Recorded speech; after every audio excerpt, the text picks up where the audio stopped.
ओम गुरुवे नमः। प्यारे हरि भक्तों, अब जो हम विषय ले रहे हैं वो ले रहे हैं कि राहु अगर छठे भाव में कुंडली में व्यक्ति के बैठा हो तो वह किस प्रकार से व्यक्ति के जीवन में लाभ पहुंचाता है। छठे भाव में अगर कुंडली में राहु बैठा है तो यह उत्तम माना गया है। भाई ये तो आपको हम बता दें कि कई बार ग्रह गलत प्रभाव भी डालते हैं और कई बार ग्रह आदमी को माला माल भी कर देते हैं। तो इसी प्रकार छठे भाव में अगर राहु किसी व्यक्ति की कुंडली में बैठा है तो सबसे पहले तो हमें यह समझना चाहिए कि वह व्यक्ति ने जो जन्म लिया है इस पृथ्वी पर वो किस कार्य के लिए लिया है और उसने क्या ऐसे पिछले जन्म में कार्य किए हैं जिसकी वजह से उसे कुंडली में छठे भाव में राहु देव बैठे हुए हैं। तो छठे भाव में जो व्यक्ति के राहु होता है वह व्यक्ति बहुत संपन्न होता है। उसका जो जन्म होता है वह भी संपन्न परिवार में ही होता है। ये बिल्कुल अटल सत्य ज्योतिष की गणना के हिसाब से हम आपको बतला रहे हैं।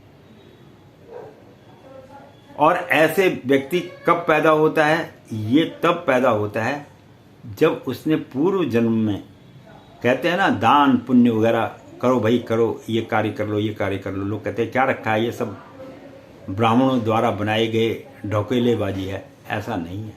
हर आदमी के व्यक्ति के छठे भाव में राहु नहीं बैठता है और जिसके बैठता है बड़ा भाग्यशाली आदमी होता है।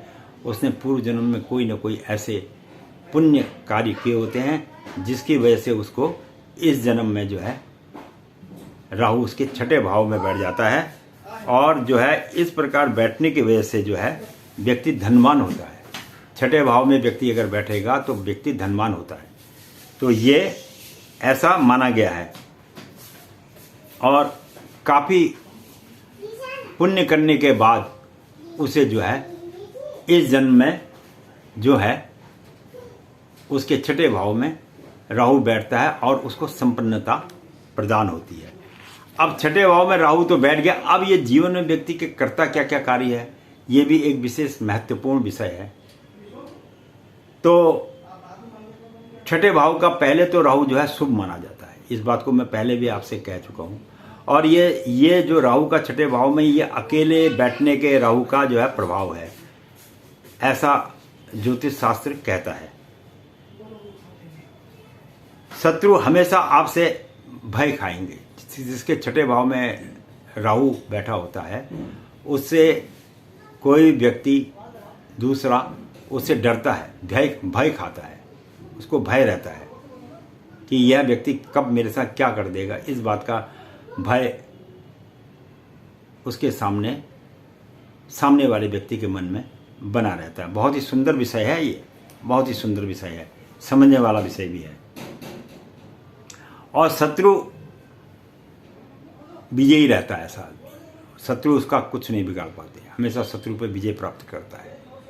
छठे भाव का जो राहु है उसका ये प्रभाव देखा गया है।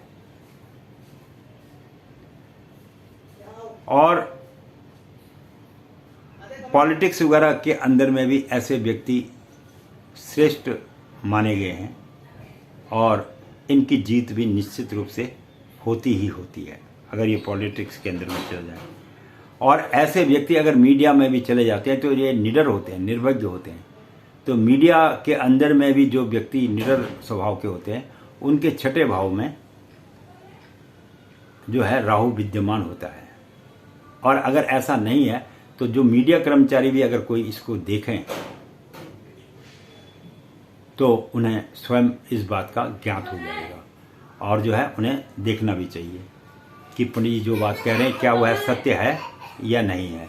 तो ऐसा भी आपको जो है अनुमान करना चाहिए। और धन की कमी नहीं रहती है इन लोगों के पास। इन लोगों के पास कोई धन की कमी नहीं रहती है। पैसा बहुत होता है इनके पास, मीडिया वाले हों या जो भी पॉलिटिक्स वाले लोग होते हैं, इनके पास धन अपार मात्रा में होता है। और जितना मर्जी लोन इनको चाहिए उतना लोन भी इनको प्राप्त हो जाता है। इनके सहायता करने वाले लोग भी बहुत जीवन में इनको मिल जाते हैं और उस लोन को ये चुका भी बड़ी आसानी के साथ देते हैं। इसमें ये नहीं कि किसी का पैसा ले लिए तो रख लिया, रखते भी नहीं है। जिस हिसाब से उसका पैसा लेंगे उसी हिसाब से उसका पैसा उसको वापस भी करेंगे। और छठे भाव में अगर राहु बैठा है किसी व्यक्ति के, तो वह जीवन काल में उस व्यक्ति को बीमारियों से हमेशा बचा के रखता है। उसके शरीर में रोग उत्पन्न कम होते हैं। ऐसा छठे भाव का कुंडली में हमको प्रभाव देखने को मिलता है। लेकिन इसके साथ में अगर अन्य ग्रह बैठे हैं तो थोड़ा सा, मैंने पहले भी बताया था कि विचार और ज्योतिष गणित करने में थोड़ा फर्क आ जाता है। ये अकेले राहु के छठे भाव में बैठने का फल मैं बता रहा हूँ। अन्य ग्रह बैठते हैं तो फल में थोड़ा सा अंतर आ जाता है। होता वही है लेकिन थोड़ा बहुत अंतर आ जाता है। पर इस बात को निश्चित समझना, जिसके छठे भाव में अकेला राहु बैठा होगा, ऐसे व्यक्ति के जीवन में उसे कभी भी ज़्यादा रोगों से कष्ट नहीं होता है, क्योंकि उसने पिछले जन्म में इतने पुण्य किए होते हैं। क्या पागल थोड़ी है आज लोग जो कहते हैं भाई तुम दान करो, पुण्य करो, ये करिए, वो करिए। ये क्या है? ये जो इस जन्म में आप कर रहे हैं, ये तो आपको इस जन्म में तो उसका फल मिल ही रहा है, लेकिन अगले जन्म में भी उसका फल मिलता है। इसीलिए मैंने बोला है कि जिसका छठे भाव में राहु बैठा होता है वो अपने पूर्व जन्म के कर्मों को लेकर ही इस पृथ्वी पर जन्म लेता है, और उसने जो पुण्य किया उसका फल उसको इस जन्म में मिलता है। ये बिल्कुल ज्योतिष की अकाट्य और सत्य बात मैं आपको बतला रहा हूँ। अब मानना न मानना ये आप लोगों पर निर्भर करता है।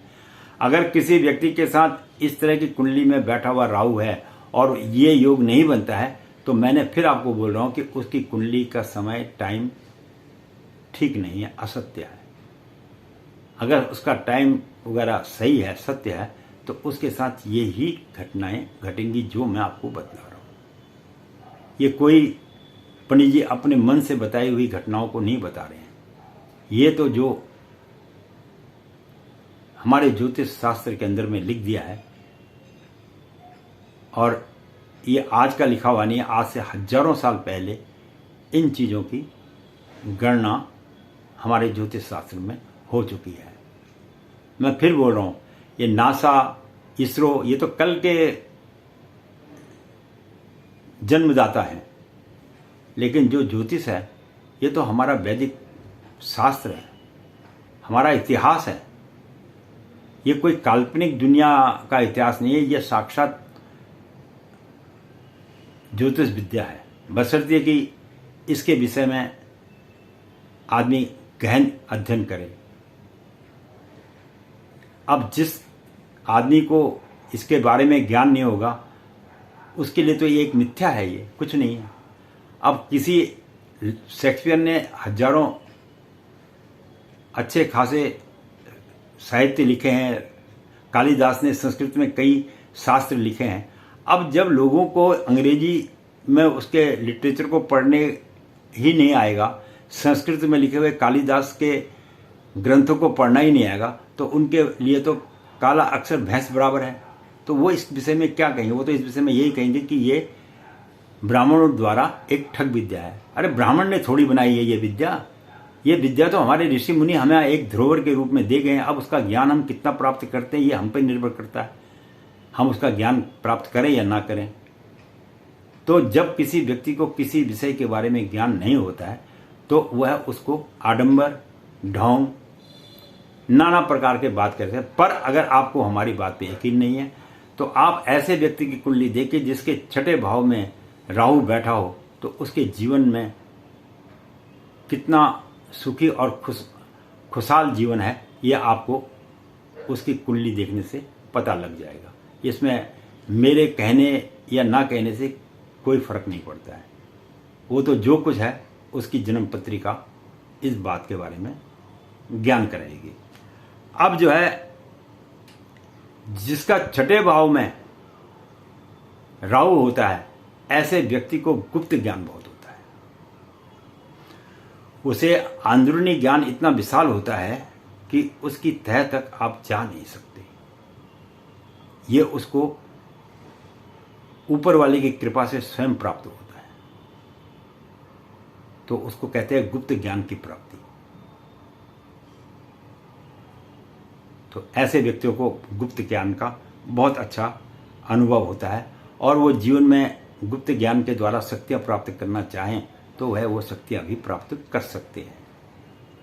ऐसा ज्योतिष शास्त्र कहता है।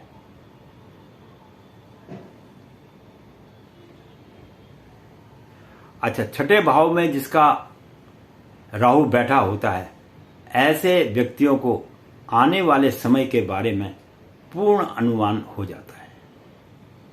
ये भी एक बड़ी विशेषता छठे भाव के राहु की, कि आगे क्या होने वाला है इस विषय में ऐसे व्यक्ति के मन के अंदर में इन चीजों का स्मरण स्वयं आत्मज्ञान इसको बोलते हैं, वो पैदा हो जाता है। ऐसा भी छठे भाव के राहु को हमको ज्योतिष में समझना चाहिए। और जो पांचवी दृष्टि कर्म क्षेत्र पर पड़ती है इस व्यक्ति की, तो पराक्रम और बुद्धि और मेहनत से यह ऐसा व्यक्ति बहुत धन कमा लेता है। ये भी छठे भाव के राहु का प्रभाव जीवन में देखा गया है। और ऐसा व्यक्ति देश विदेश में भी अगर जाएगा, देश में तो उसको सम्मान मिलता ही है, अगर वो विदेश में भी जाएगा तो वहां भी वो मान प्रतिष्ठा की प्राप्ति करता है। मैं आपको इतनी महत्वपूर्ण विशेष जानकारियां ज्योतिष के विषय में दे रहा हूं, शायद आने वाले समय में कोई आपको दे भी पाए या ना दे पाए, उसके बारे में मैं नहीं कह सकता हूं। हो सकता है और कोई भी दे, पर जो मुझे ज्ञान है मैं उसका आपको संपूर्ण उसके विषय में जानकारी दे रहा हूं। और सातवीं दृष्टि जब व्यय स्थान पर पड़ती है और जब वो व्यय स्थान को देखता है तो वह फालतू फंड के खर्च करने से बच जाता है। कई लोगों में आदत होती है, भाई वहां पैसा खर्च कर लो, ये कर लो, वो कर लो। तो ऐसे व्यक्ति अपने धन का दुरुपयोग नहीं करते हैं। ना तो इन्होंने पिछले जन्म में धन का दुरुपयोग किया है, ना वो इस जन्म में धन का दुरुपयोग करते हैं। हाँ, आवश्यकता अनुसार जहां खर्च करना वहां खर्च करेगा, पर अत्यधिक अपने धन का दुरुपयोग ऐसे व्यक्ति नहीं करते हैं, क्योंकि प्रभु ने उनको किसी न किसी विशेष कार्य के लिए इस पृथ्वी पर भेजा हुआ है। और मैं ये बार बार आपको लोगों को स्मरण कराता हूं, आप उन लोगों की बातों पर मत विश्वास कीजिए जो ये कहते हैं पुनर्जन्म नहीं होता है, क्योंकि उनको इसके विषय में ज्ञान ही नहीं है कि पुनर्जन्म होता है या नहीं होता है। और पुनर्जन्म अवश्य होता है, और ये हमारे शास्त्रों में कई लोगों का पुनर्जन्म हुआ है, होता आएगा और आगे होता रहेगा। इस बात को आप जो भी कर्म इस समय कर रहे हैं, अच्छे या बुरे, उसका कुछ तो भुगतान आप इस जन्म में ही भुगत जाएंगे, लेकिन जो बच जाएगा उसके लिए आप अगले जन्म की तैयारी कर लेना कि भैया हमने ये बुरे बुरे काम किए हैं, अब इसका भुगतान हम अगले जन्म में चुकाएंगे। अगर आपने इस जन्म में अपने पति को बहुत कष्ट दिया है तो अगले जन्म में आपका पति पत्नी के रूप में आपको कष्ट देगा। आपके पुत्र ने आपको कष्ट दिया है तो अगले जन्म में आप उसके पुत्र के रूप में उसको कष्ट देंगे। ये बिल्कुल सत्य बात है। इसमें ज्योतिष शास्त्र भी कहता है और हमारे शास्त्र भी कहते हैं कि पुनर्जन्म होता ही होता है। ये बिल्कुल अटल सत्य बात है। और छठे भाव का राहु जब द्वितीय भाव को देखता है तो कूटनीति और वाणी के द्वारा और कभी मधुरता से और कभी अपनी धूर्तता से आप जो है पैसा जीवन में कमा लेते हैं। ये तीनों गुण भी उस व्यक्ति के अंदर में आ जाते हैं जिसका छठे भाव में राहु बैठा होता है। बहुत ही महत्वपूर्ण जानकारी दी है। आपको जीवन में इस प्रकार से जानकारी दे रहा हूं कि शायद फिर दोबारा आपको जन्म पत्रिका दिखाने की आवश्यकता पड़ेगी नहीं। छठे भाव का राहु द्वितीय भाव में जब दृष्टि पड़ती है उसकी, तो उसको बहुत लाभकारी और जीवन में उन्नति करने का उसको काफ़ी मौका अवसर प्राप्त होते हैं। तो ये मैंने आपको आज राहु के छठे भाव में बैठने के बारे में सूक्ष्म रूप से, विशाल नहीं कह रहा हूँ, सूक्ष्म रूप से थोड़ा सा ज्ञान दिया है। बाकी तो मनुष्य के जीवन में राहु और केतु तो ऐसे ग्रह हैं कि कई घटनाओं को जन्म देते हैं। और मैंने पहले भी कहा था कि इनको राजा बलि से भी और इनके गुरु शुक्राचार्य से भी समय समय पर जब इनकी दशाएं, अंतर्दशाएं आती हैं तो शक्तियां स्वयं इनके अंदर उत्पन्न हो जाती हैं। तब ये व्यक्ति के जीवन में उथल पुथल मचा देते हैं। इसलिए सभी भक्तजनों को है ओम राहु देवाय नमः, ओम केतु देवाय नमः। भैया इनको दोनों को जो है कोटि कोटि प्रणाम। और हमारे जीवन में भी आप जो है सुख और शांति हमेशा देते रहना और सुख शांति का प्रदान करना, ताकि जो है इस मनुष्य योनि में आके किसी प्रकार का कोई कष्ट जीवन में ना हो। इसके साथ ही मैं पंडित गिरीश तिवारी अपनी वाणी को यहीं पर विश्राम दूंगा और अगले वीडियो में फिर आपके साथ मिलेंगे एक नए विषय के साथ। और अगर वीडियो में देखने में आनंद आता है वो, तो साथ अपना मेरे साथ बनाए रखिएगा और जीवन का ऐसी घटनाएं और ऐसे रहस्यमय बातें भी होती हैं, ये भी ज्ञान आपको मिलता रहेगा। बहुत बहुत धन्यवाद।